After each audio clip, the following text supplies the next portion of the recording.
Yo, what's up, Link players? So I got another video thread for you because of your blatant refusal to read. And today we're going to be going over how to cover different parts of the stage with your projectiles. So before we do that, we're going to understand what projectiles we're going over. We're going over bombs. We're going over boomerang. Basically all you need to know. For bomb, you're going to have two ranges. You're going to have the tilt throw, which goes a little distance. You're going to have the smash throw, which goes a much longer distance. How do you know that? Well, you can see where that lands, and this one's probably going to reach all the way to Young Link. Easy peasy. You're also going to notice that the bomb travels in an arc. You also have your aerial throw, which I just demonstrated now, and you can break those down into two different ones. You have your short hop, and then you have the full hop. As you can see, the short hop travels about as far as the tilt throw. And as you can see here, the full hop travels just about as far as the smash throw. A little farther. So let's go over covering different parts of the stage. As you can probably tell from here, one smash throw covers just about the entire bottom of the stage. The ground. And then one smash throw here travels the same distance but on the side platforms. So if you want to cover bottom platform here, and if you waveland up here, you can cover side platforms here. What a lot of people do is they decide, oh man, my aerial throws aren't going to reach side platforms from this distance. So you think you got a close distance. So imagine if Young Link was up here. A lot of Link players are just like, shit, I gotta walk all the way up here and throw my bomb. But you don't necessarily have to do that, and that kind of puts you at a risk, and sometimes you don't want to be at a risk. Because imagine if I were to do that and pretend Young Link is Sheik. I would wave dash at a shield, and I could come down with a fair or something. Or they could, if you're playing against like a fast character, the controller can't shield drop. Okay. Well, they could just shield drop, waveland, shield drop, fast fall, waveland under you, and before the time you're even active, they could have already grabbed you. So, you know, if you want to play a more safe game, they're camping, or you just want to play your lead, this is a better alternative. You just waveland up here and throw the bomb, and that will cover the side platform. Also from the side platform, you can cover the top platform with one full hop bomb throw. So in this case, now we know how to cover the grounded, we know how to cover the side, and we know how to cover the top. But you're like, okay, that's okay, right? But there's got to be faster ways of doing all this. And you're right, you can actually cover multiple positions. I mean, you can cover multiple areas of the stage from the same position. I'll show you that now. By abusing your tilt throw, as you can see, I can hit Young Link while he's grounded. But from this exact same position, I can also hit this character with a smash throw. So here, I can cover down here, and I can cover up here at the same time. To really drive that home, you see, you can also do that from the top platform and side platform. If I walk forward a little bit and I do a full hop smash throw, you see here I'm covering the top platform and the side platform. So from just one position, I can cover the bottom, I can cover the middle, and I can cover the top and the middle, all at the same time. Because a lot of people, their solution to beating Link's bombs is to use platform movement, which is a good choice, right? But there's also, you know, you want to make their job a little harder, right? And you're like, oh, that's pretty sick. Now, is there faster ways of getting up there? Absolutely. Let's say, for instance, if I'm grounded and they're up there, well, I could do a teeter cancel bomb throw. And when you teeter cancel, that means you're going to be actionable as soon as possible. There is no landing lag because running to the edge cancels it, right? A lot of people, what I see do when they try to cover the top platform, and this is a prevalent mistake, is they will bomb pole and then double jump all the way up there. They'll burn their double jump for no reason because you have a perfectly good platform right there. So what you can do is waveland bomb throw, which isn't that effective on Battlefield, but is substantially more effective on other stages, and we'll get into why in a moment. But I like the waveland bomb throw. But on Battlefield, you're going to have to opt for like a waveland right here, but you don't waveland off. You just waveland, then you full hop. Now, will these strategies be super effective on every stage? It differs, and I'll show you why the strategies change. So you notice on Battlefield there's a lot of full hopping, but if we go to Yoshi's, it has substantially shorter side platforms and a way shorter top platform. And what that allows you to do, instead of full hop, you can short hop bomb throw. And you're like, oh wow, that's really cool. What else can you do here? Well, you can also do it to cover the top platform as well. It's right here. Short hop bomb throw, no problem. And that actually shield pokes pretty often. It's obnoxious. You're like, oh damn, that's pretty cool. And remember that waveland off bomb trick I showed you to cover top platform like that? Well, you can actually do it all the way from out here. It's pretty sick. That's safe, if I've ever seen it. Right? So you're like, oh wow, that's really neato.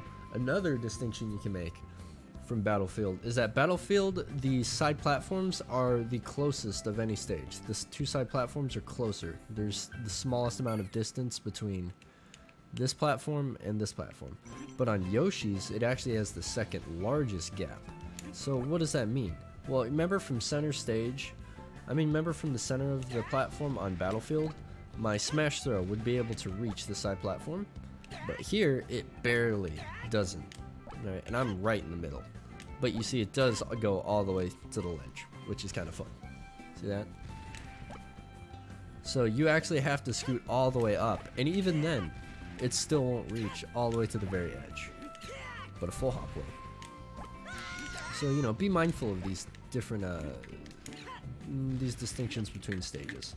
So Yoshi's, big gap between the platforms because they go all the way to the very edge of the stage. Very short platforms, so short hop bomb throw, very prevalent. You can waveland bomb throw, very good. Now, what about a stage with a short top platform, but also a very small gap between the side platforms? See this? Well, that's Fountain. Very small gap, very short top. And what that allows you to do is you can do more short hop bomb throws because the side platforms on average are really, really short.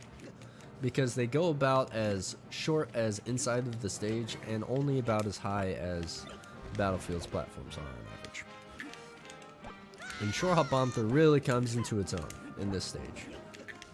Because when you get those high platforms like this, short hop bomb throw becomes very powerful for covering the top platform. And short hop bomb throw covers the side platforms exceptionally well. Moving on to a different stage. Something like, let's stick with the tri-platform stages. Dreamland is an oddity.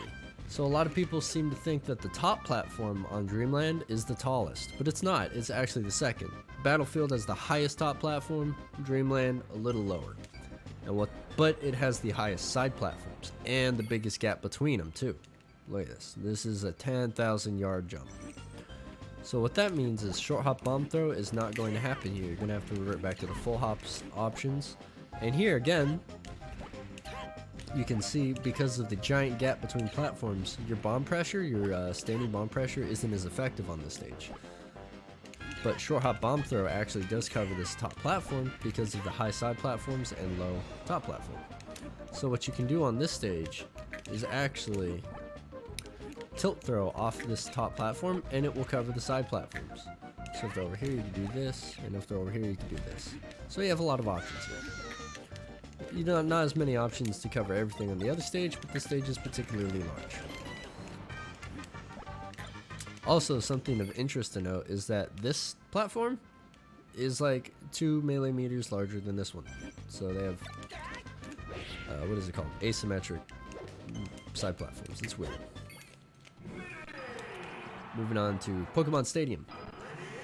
Now a lot of, this is transformations, isn't it? Yeah, those don't exist anymore in the Slippy era.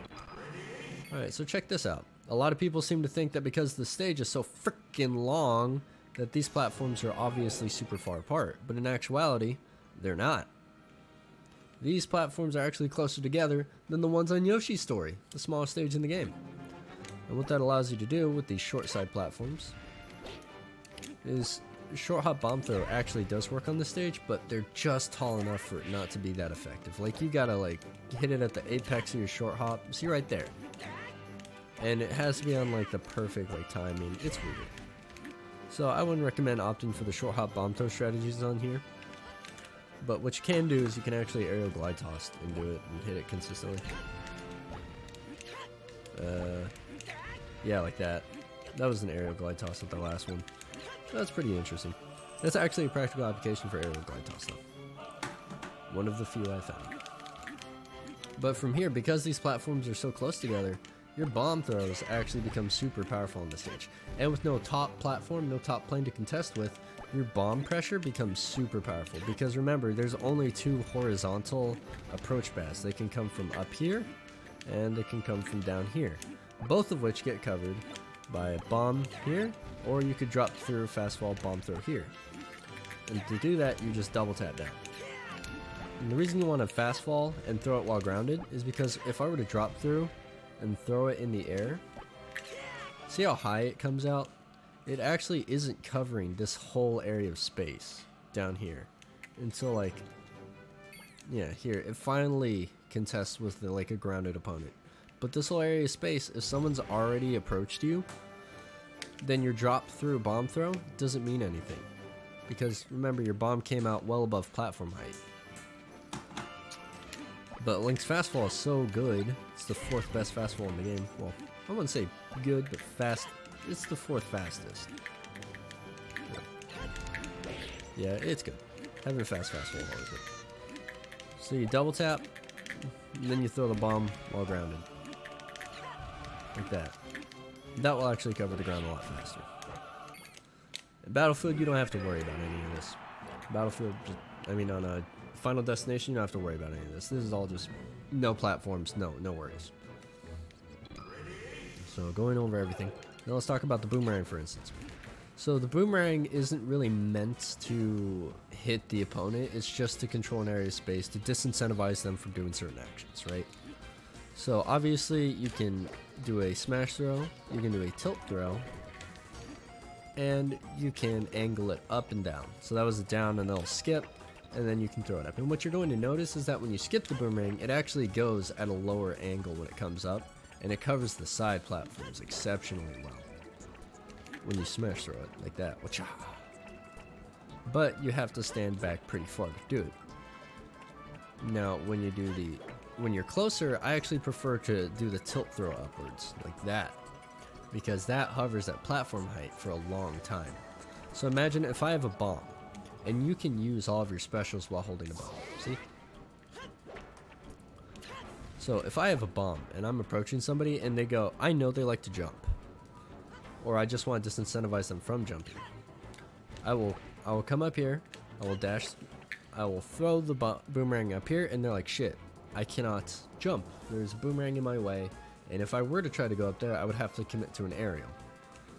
So a lot of the times, just by throwing that boomerang up there, I will get them to shield, attempt to power shield, maybe even try to catch the bomb. But they're not. A lot of times, if they jump, they're just going to get clipped by the boomerang, which is pretty neato.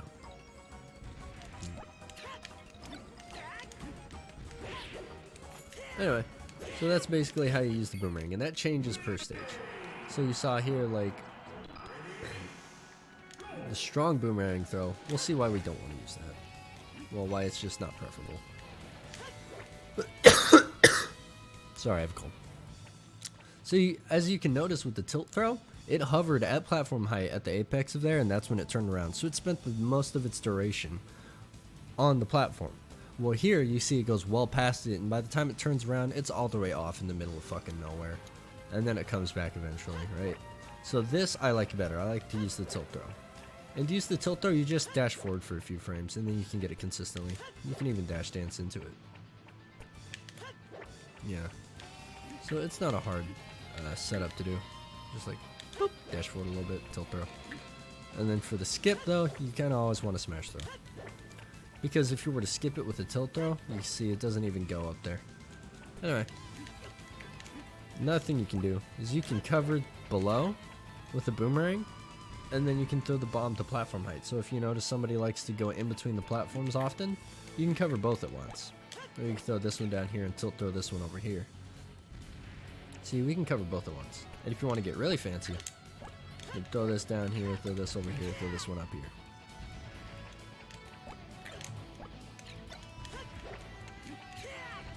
And shit, if you want, you can even cover both of these. Top platform, side platform, and throw a boomerang down there. So there's a lot of mix and matching you can do. You know, build your own stage control, I guess. Anyway, that was my video. I hope you guys learned something, and you know, go and test this around for yourselves, get a feel for it. It's not just enough to like watch the video. Try to play while you watch it and get a feel for how the timings for everything and just how this controls all the space. If you guys have any questions, just hit me up on Discord. Until next time, I'll catch you guys later.